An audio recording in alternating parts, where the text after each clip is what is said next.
ემუქრება თუ არა საქართველოს ელექტროენერგიის კრიზისი, ევროკავშირმა თელასის და თელმიკოს მფლობელი კომპანია დაასანქცირა. ინტერრაო თელასის 57%-იანი წილის მფლობელია. ევროკავშირის სანქციების თანახმად ახლა ყველა ბანკმა მას მომსახურება უნდა შეუწყვიტოს. რა გამოსავალი არსებობს, რომ თბილისის ელექტრომომარაგებას პრობლემა არ შეექმნას, მთავრობა დუმს. ეს ვაფიქრებს კიდევ ერთხელ ენერგეტიკული დივერსიფიკაციის აუცილებლობასა და მნიშვნელობაზე, რაც საქართველოს არ უქნია ამ წლების განმავლობაში, ეს არ ყოფილა ქართული ოცნების პოლიტიკის ნაწილი და ეს არის ძალიან მძიმე პრობლემა ჩვენი ქვეყნის ეროვნული უსაფრთხოების და მედეგობისთვის. გამოსავალი ივანიშვილის რეჟიმის პირობებში არ არსებობს, იმიტომ რომ ივანიშვილი არის რუსეთის ინტერესების გამტარი საქართველოში. ამიტომ მისთვის მნიშვნელოვანია, რაც უფრო მეტი კრიტიკული ინფრასტრუქტურის ობიექტი იქნება რუსული კომპანიების მფლობელობა. ჩვენი ენერგეტიკის რუსეთზე ამ ხარისხით დამოკიდებულება ისედაც პრობლემა იყო, მაგალითად აი მთავარი გადამცემი ხაზი იმერეთი ეკუთვნის გრუზენერგოს, ხო ეს პრობლემაა რა თქმა უნდა. მაგრამ ეს პრობლემა განსაკუთრებით თვალსაჩინო ხდება რუსეთ-უკრაინის მიმდინარე ომის ფონზე. ეკონომიკის ექსპერტები ფიქრობენ, რომ თელასის ნაციონალიზაცია ამ სიტუაციიდან ერთადერთი გამოსავალია. სანქციების გამო სახელმწიფომ თავად უნდა გადმოიბაროს წილის 75%, ასე მოხდა ბორჯომის შემთხვევაშიც, როდესაც ევროკავშირმა ბორჯომის მფლობელი რუსი ოლიგარქი ფრიდმანი დაასანქცირა.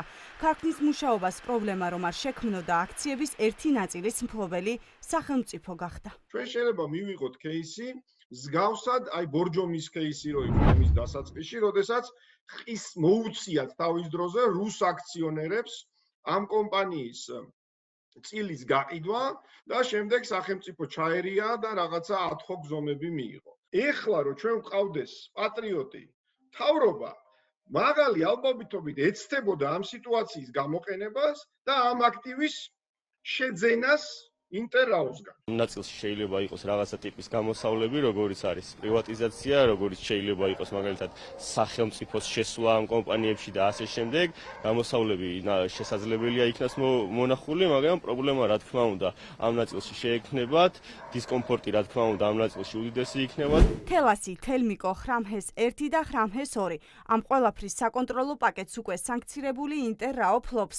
ეროვნული ბანკის ყოფილი პრეზიდენტი ფიქრობს, რომ სანქციების გამო შესაძლოა რუსულმა კომპანიამ წილები თავად დათმოს. თელასი ეკუთვნის ჰოლანდიურ კომპანიას, რომელიც 100% ეკუთვნის ინტერრაოს და სასანქციო აი ამ წესებიდან გამომდინარე იძულებული იქნება ეს ჰოლანდიური კომპანია გაყიდოს თავისი აქციები, რათა მისი წილი ჩამოვიდეს 51%-ზე დაბალ ნიშნულზე. ზოგადად ინტერრაოს ხსენება ქართული ოცნების ხელისუფლებისათვის ნიშნავს მათი დანაშაულის კიდევ ერთხელ შეხსენებას საზოგადოებისათვის. ეს არის შავი ლაქა ქართული ოცნების.